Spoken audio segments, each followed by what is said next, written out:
Hello and welcome back to the channel. Today we are doing another news update. There's always stuff happening in the world of Sunderland. If you enjoy this video, please like and subscribe. It really helps a lot. So what are we discussing today? Well, the mystery striker. Well, what does that mean? We saw a mystery striker linked and we're going to discuss that today.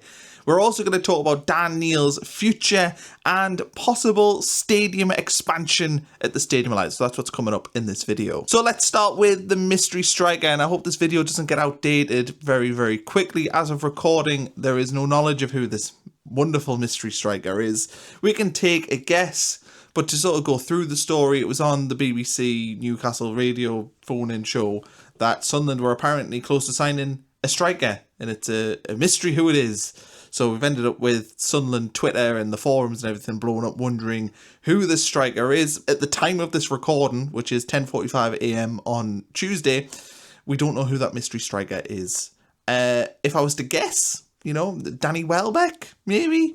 Dominic Calvert-Lewin, Openda? Three names that have loosely been linked with Sunderland. I would have thought Sunderland would actually be going for sort of a left winger who could play up front, kind of in the mould of like Wilson Isidore, who when we bought him was apparently a left winger, but clearly is a striker since we've seen him at the club. And I think it's strange that this story hasn't seen like a local journalist, be able to break the name. I'm looking at like Keith Downey, who's been all over Sunderland in this transfer window, who's been breaking stories left, right, and John Mensah. And this one, at the moment, at the time of this recording, he hasn't, said anything. He hasn't mentioned the story, hasn't said that it's happening, hasn't said that it hasn't happened or isn't happening. So I think it's very interesting that we're sort of sat in this sort of middle ground of not knowing what's going on with this mystery striker. I think it's interesting though, and it's good for the fan base to have this sort of chatter. Kind of feels like a sort of wrestling return where you know that somebody's coming back, but you don't know who it is. That's what it sort of feels like to me. So it's weird. It's a weird story to have a mystery player. We don't have any more information on it yet. I would love it to be like a Danny Welbeck, because it would be the experience we kind of need. He's still a top-level Premier League striker, had a great season last season, and I think that would probably fit our budget more. Openda, you're probably talking like 40 million plus. I don't know if Sunderland have that sort of budget. I mean, I've been surprised by a lot of what Sunderland's done in this transfer window, but yeah, I don't know if they'd have the budget for that. And Calvert-Lewin, we've talked about on this channel before. I'm just not sold on him. His goal scoring record's not great. His injury record's not great.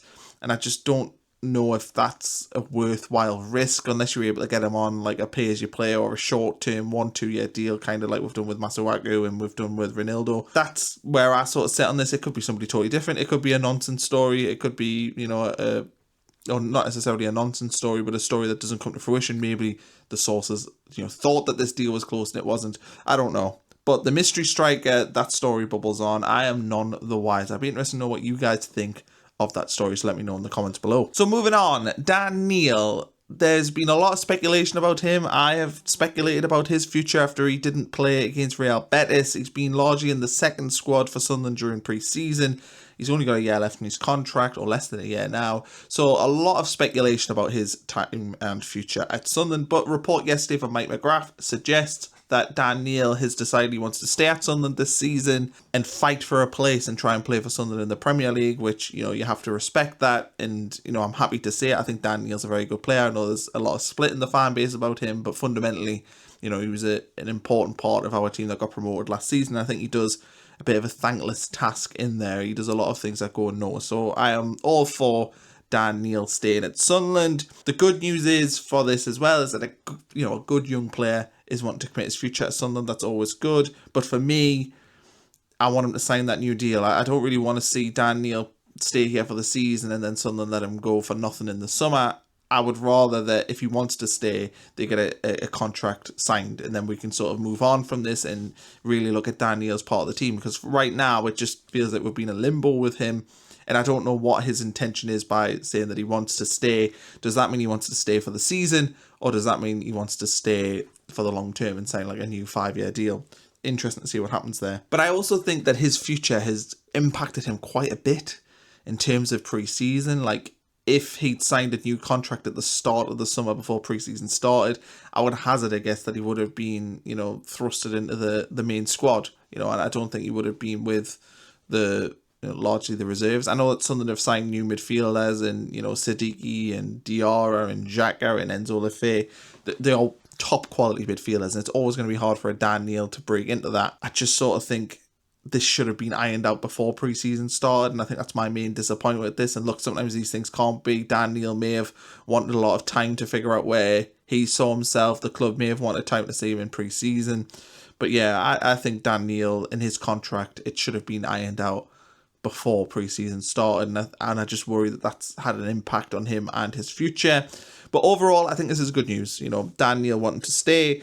I would hope it comes with a new contract. That's the caveat to this. If we don't get a new contract, then I don't think this is necessarily groundbreaking news. So I think it has to come with that new deal. And the last thing we're going to talk about today is the stadium expansion, or kind of stadium expansion. It's more future-proofing the stadium. The club and the council are seemingly in a battle over the Sheepfolds development. Anyone who's been at the Stadium of Light will have noticed the Sheepfolds development. It's really good for a pre-match. There's a good atmosphere there, but there's a lot more happening with that. It seems the council are trying to build residential lots closer to the stadium, which could impact the expansion potentially of the South Stand.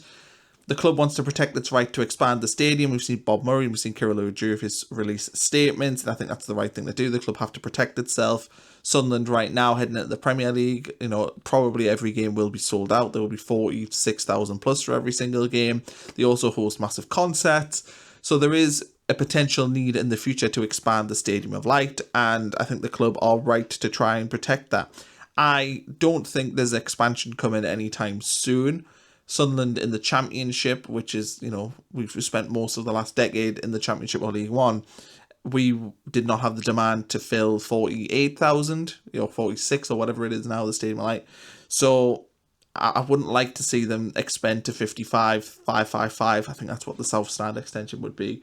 I wouldn't like to see that because A, it's a resource, but B, I just don't know if the demand is there right now. I think if Sunderland were established in the Premier League and, you know, fighting at the top end of the table, then of course there would be demand to expand it to 55,000 plus.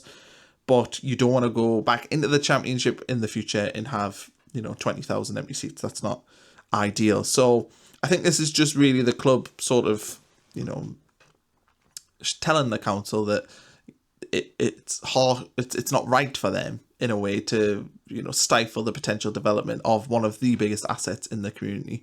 I would guess that this gets ironed out as well. The council don't want to pay off the football club, and, you know, it's one of the main assets in the city. So I don't think that the development will impact potential South Stand expansion because it just doesn't make sense for the council to do that. So that's kind of my view on that one. I'd be interested to know what you guys think of all this, whether or not, you know, you've got a view on the mystery striker, Dan Neil's future. I've had people in the comments say they don't necessarily rate Dan Neil. I've had some people say they really do rate Dan Neil, so I'd be interested to hear what you think about him wanting to stay for the current season, and also potential stadium expansion, what your views on that, and is that something you see as likely to happen in the future. So please like and subscribe if you enjoyed the video as well, and we'll catch you for the next one.